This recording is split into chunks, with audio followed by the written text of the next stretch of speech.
اپنی بہن کو باقاعدہ یہ تلقین کی تھی کہ ابھی میں شہید ہو جاؤں گا، لیکن بہن میں تمہیں یہ حکم دیتا ہوں کہ جب ابھی میری لاش جب میدان کربلا میں پڑی ہو اور اس پہ تمہارا گزر ہو تو تم نے یہ صورتحال دیکھ کے اپنے چہرے پہ تماچے نہیں مارنے، ماتم نہیں کرنا، تم نے بال نہیں بکھیرنے۔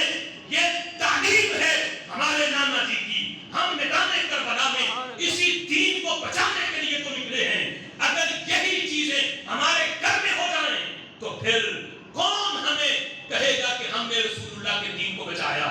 لہذا گھر سے دکھ بڑا ہوگا لیکن تم نے یہ کام نہیں کرنا۔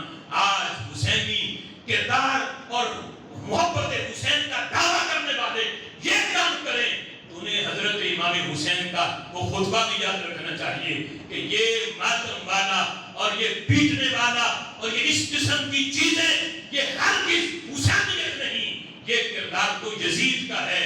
حسین کی محبت میں وہی سچا ہے جو حسین کی ذات سے بھی پیار کرے، کردار سے بھی پیار کرے۔